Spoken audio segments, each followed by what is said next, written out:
about 9 rules that I believe that are out there with regards to building the shopping cart, because the shopping cart is very much the most important part of the experience. I mean, one of the most important parts of the experience, because once you got them down the funnel to the shopping cart, you want to make sure that you convert them and they check out. And that is where most of the people drop out because they get uh, shell shock, or they feel, okay, maybe I should go see if there's a coupon somewhere for this website, and they get carried away and they never come back. So you want to make that experience extremely fluid and with the least amount of friction. And with these rules, you'll get an understanding. So number one is you want to make sure that the consumer knows how long this process is and where they are in the process, and they can sort of toggle between each part of the process. So where I am is very, very important.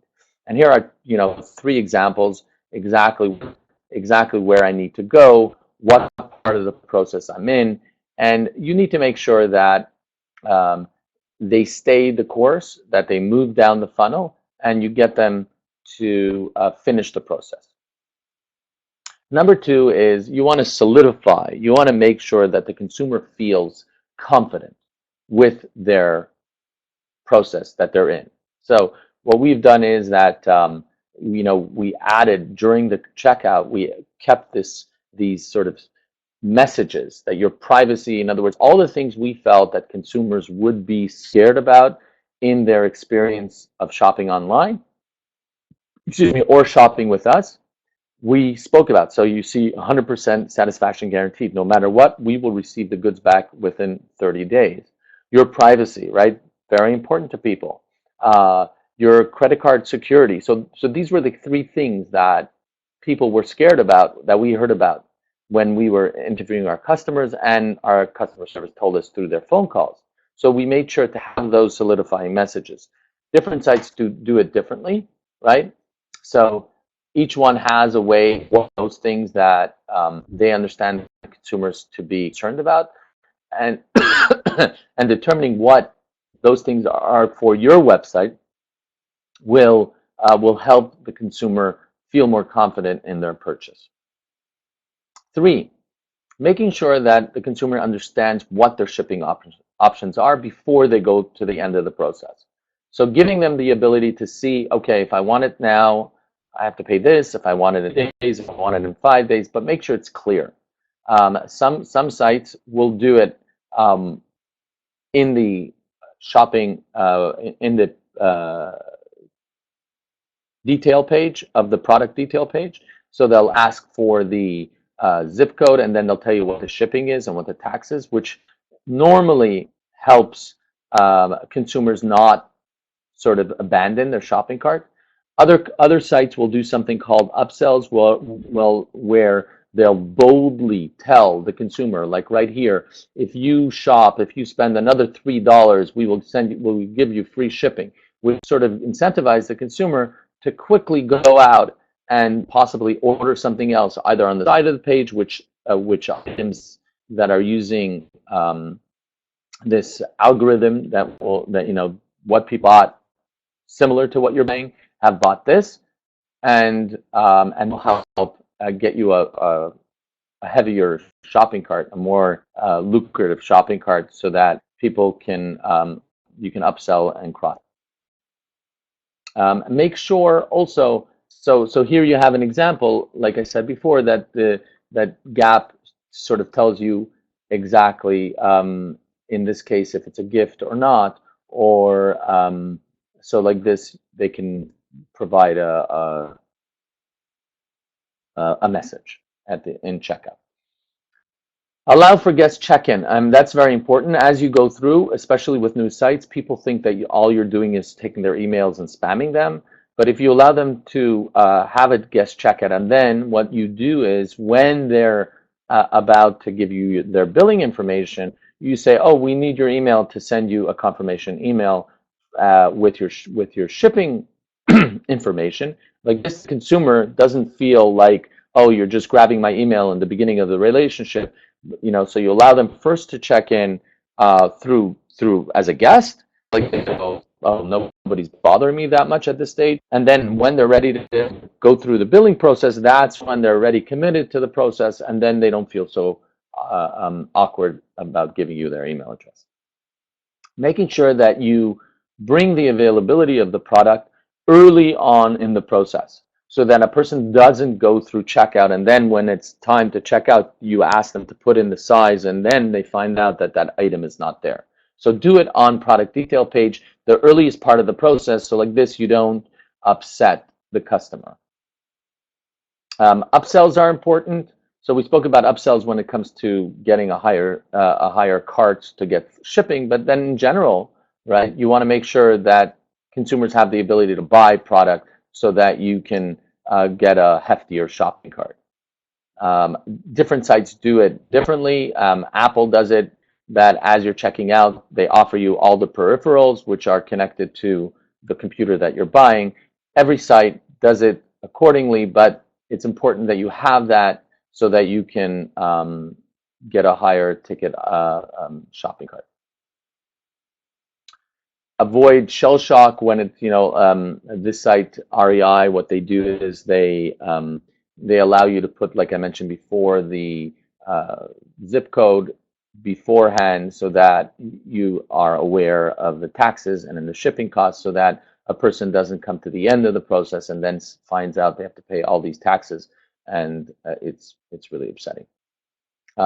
Allow for people to edit the shopping cart in case they made a mistake, so they don't have to start over and they don't have to go backwards and forwards. They just either delete an item or you can add more items, but allow that process to happen.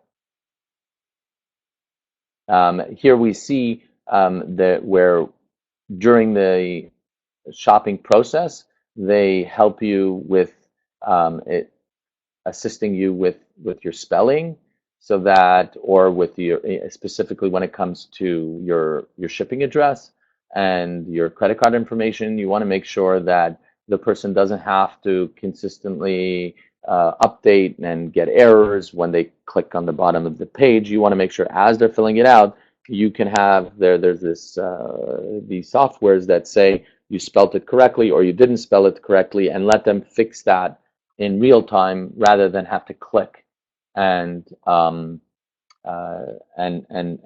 out that something is wrong. So it's called guided messages, where as you're going through, it doesn't let you go to the next step, or it sort of helps you fill in the document, which makes it a lot easier for the consumer to fill out their shopping cart. So those are the 9 things. Hopefully, I didn't speak too fast and you got exactly what it is. In class tomorrow, if you didn't get something, we can talk about it. One of the things that I've looked at over the years is the must-haves, what every website must have. I believe that they need user ratings, cross-selling, like we just spoke about, create different ways of alternative ways to browse the store, either through search or through visuals or through categories. You just want to make sure that every single consumer that's come to your website feels comfortable in the way they like to search the site. Offer alternatives, different ways of viewing the products.